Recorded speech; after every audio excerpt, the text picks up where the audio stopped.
Thank you. So the reason why I'm standing here right now are my parents. If I say my parents, I actually have to say my foster parents. Yes, my parents took in 7 foster kids, and through their love, offered us a caring and loving home. Let me introduce you to the people who are really important in my life, my family. On the right side, you can see my mother Annemarie and my father Matthias. Here on the top, from the left to the right, is Fabian, Julia, Klaus, Sandra, and I'm sitting here in the front, as you can see, and next to me is Jasmin. Well, let's start at the beginning. In 1982, when my parents got married, they soon discovered that they couldn't have children. Their marriage was filled with so much love that they absolutely wanted to share. So they decided that they wanted to have foster kids. They started the process, and after a year, I arrived in 1986. Yeah, 1986. Being the little princess of my dad, I was getting really spoiled. At my first birthday, my dad took me to a shop, he is a big car fanatic, and bought me a little motor car, which I couldn't even drive because I was only 1 year old.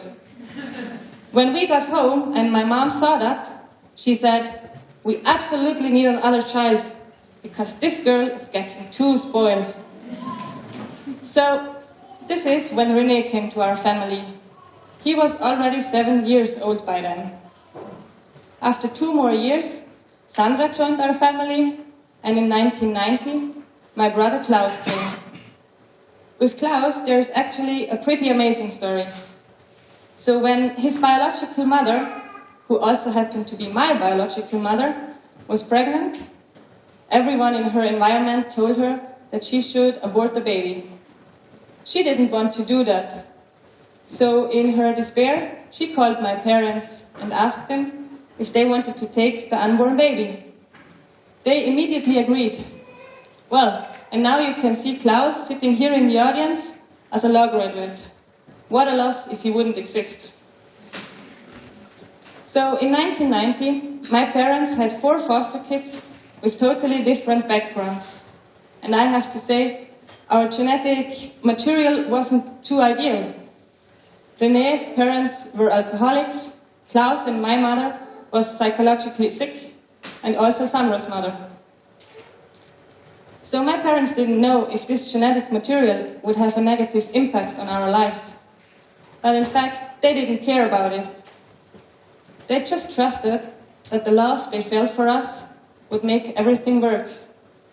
They believed that boundless love has a power that cannot be destroyed, and that through love, a real family can be built.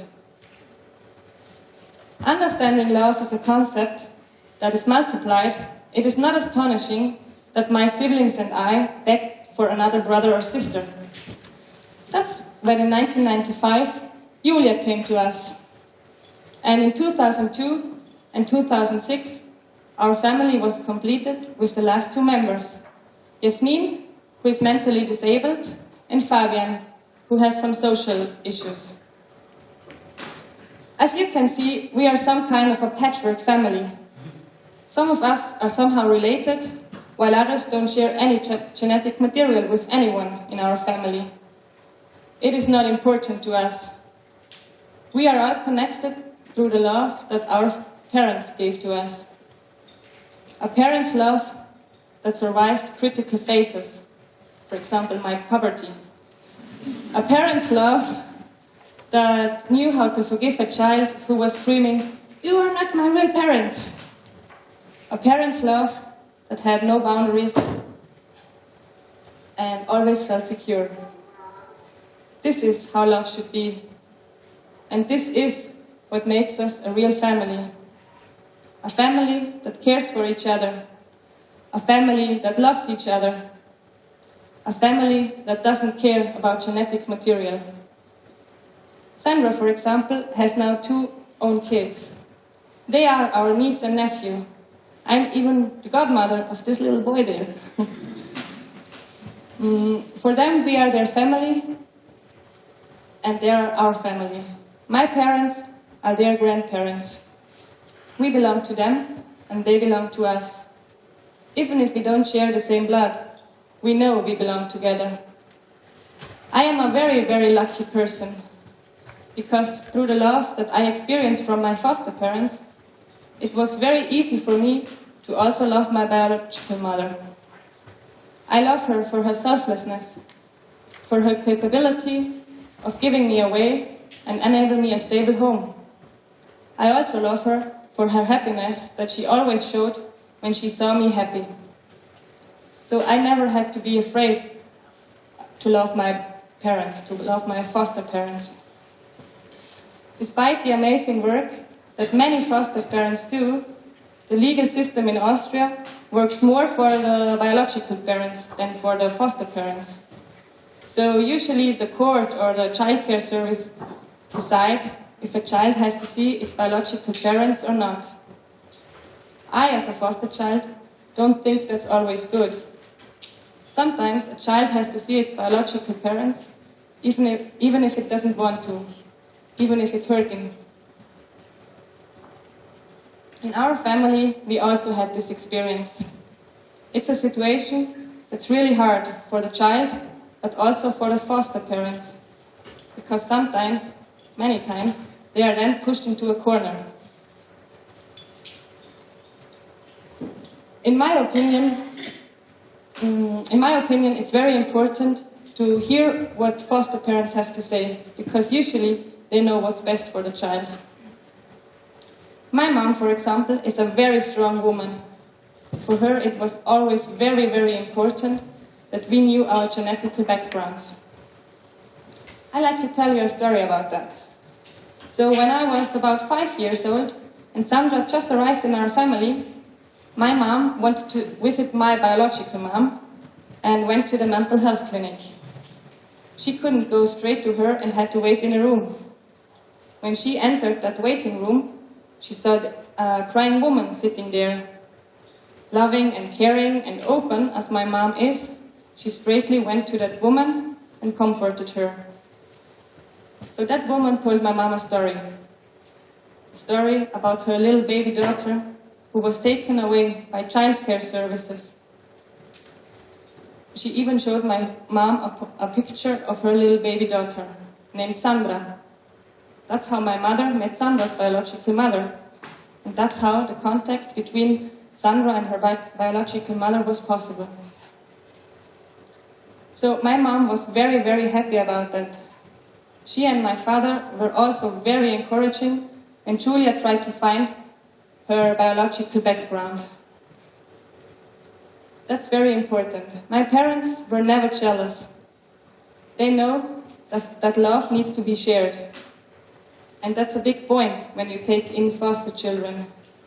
You cannot be jealous. You have to be very open. Open to the fact that there are biological parents who are somehow connected to your child. But don't be afraid.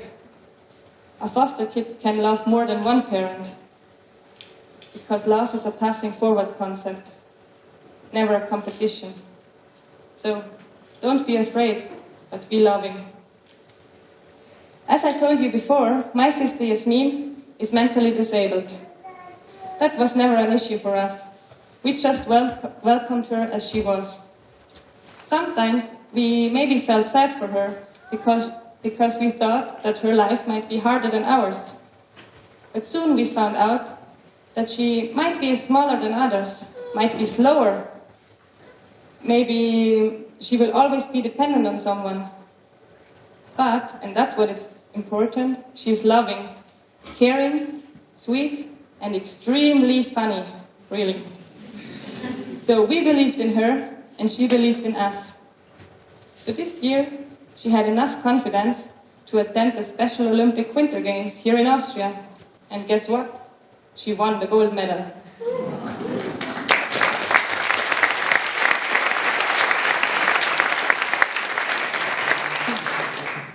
With Fabian, it was a bit harder for us siblings.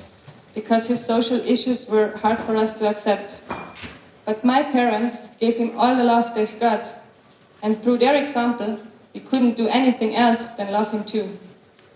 So he is 13 years now, and my parents are around 60. I see that they are exhausted. I want them to relax now. I want them to be able to cuddle their grandchildren. So that's why I offered to take in Fabian with me, to be his legal foster parent. You see, love is supporting, and love goes on. Many people ask me why I would do that. Why, at 30, I would take in a 13-year-old child with some problems.